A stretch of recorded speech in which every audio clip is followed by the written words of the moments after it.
राजे, हेच आमचं वैकुंठ, हीच आमची पंढरी. आजचा उत्सव साजरा करू द्या.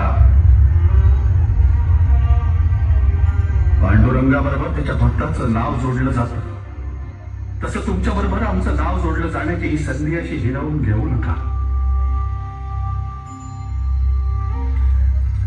नाही माझी राजे, माझ्या डोळ्या देखत मी तुमचं बरं वाईट झालेलं बघू शकणार नाही. राजे, लाख मेले तरी चालतील, लाखाचा पोशिंदा जगलाच पाहिजे. पण माझी झालं, तुम्ही माझं ऐकलं नाही तर ही तुमची कट्यार माझ्या काळजात खुपसून तुमच्या पायावर केला साला सांगली. मग खुशाल लढायचं असेल तर लढा. माझी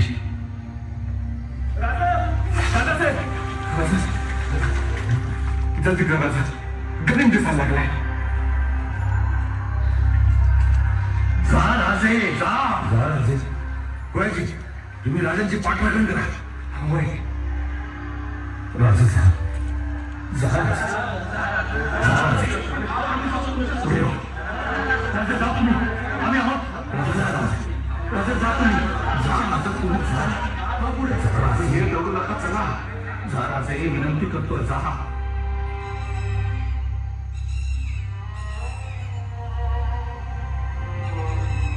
येतो. पुढे महाराज, विशाळगडावर पोहोचल्यावरती तोफांचे 5 बार द्या. तोपर्यंत या घोडखेंडीत अडकून ठेवतो कधी. या राजे, या.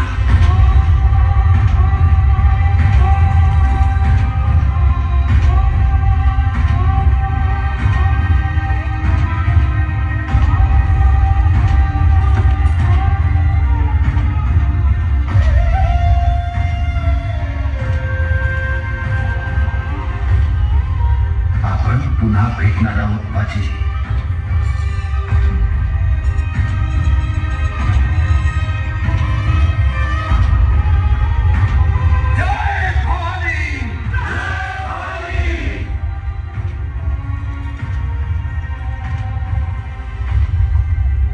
पहाटे उगवणारा सूर्य त्या दिवशी ढगाळ लपला होता.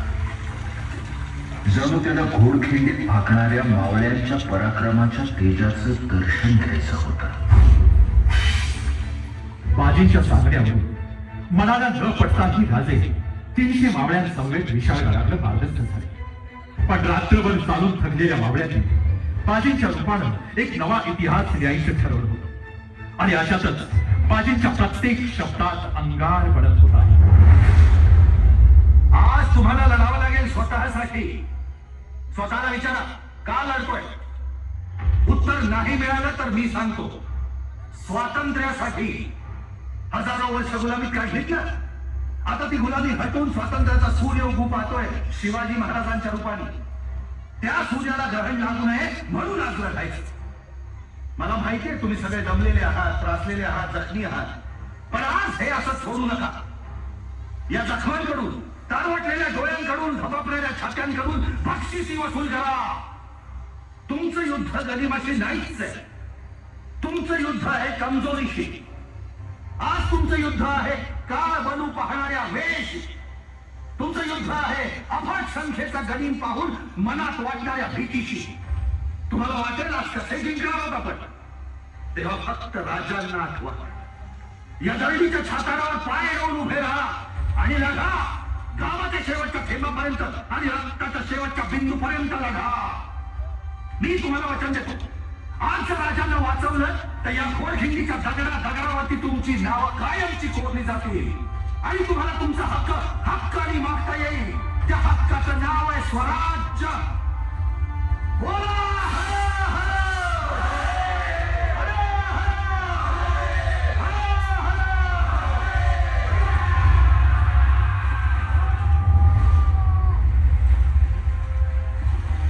वीस तास सतत चालून थकल्यावरही तब्बल 10 तास 5000 मुघल सैन्यांना घोडखिंडीत बाजींनी आणि त्यांच्या अवघ्या 300 मावळ्यांनी अडवून ठेवलं होतं. रक्ताचा थरार आणि शौर्याची झुंज देणारे मावळे थकत नव्हते. डोळ्यात, हृदयात फक्त राजे, श्वासात आणि ध्यासात फक्त राजे.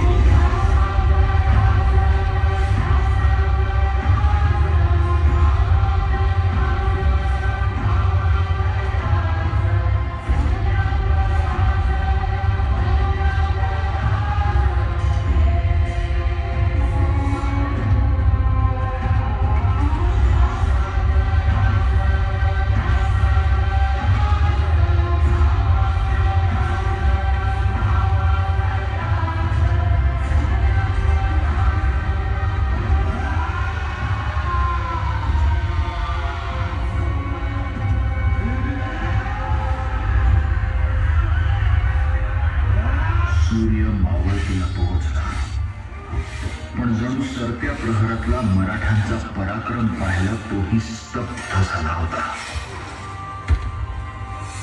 झुंज सुरू होऊन आता तब्बल 9 घटिका उठू लागल्या होत्या.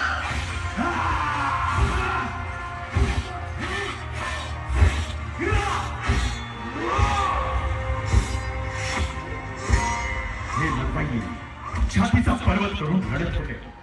स्वाभिनिष्ठा काय असते याचा इतिहासच आपल्या बलिदानानं रक्ताच्या प्रत्येक थेंबाला लिहित होते.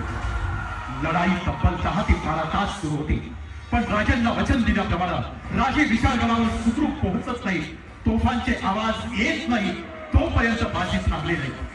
शरीरावर इंच इंच तलवारीचे वार घेत होते. रक्तबंबाळ शरीर, पण मुखात फक्त राजे, फक्त राजे. ऐसा सुरमा जिंदगी में नहीं देखा कहीं. तारीफ रोकी नहीं जाती.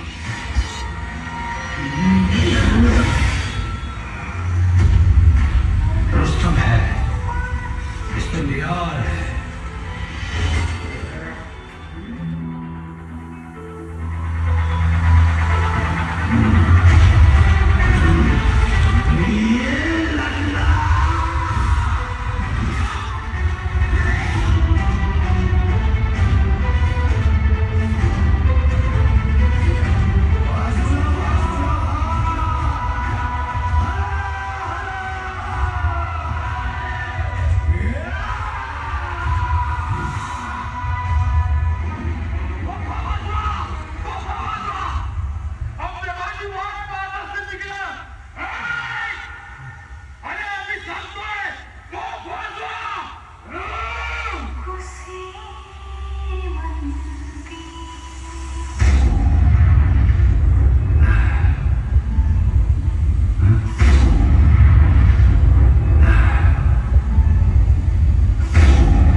लवकर या,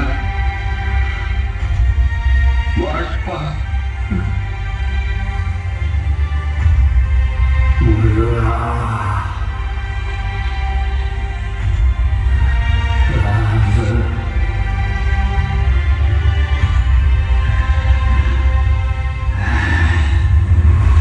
बाजी प्रभू रायाचे बांदल आणि बांदल सेनेतले 300 वीर तब्बल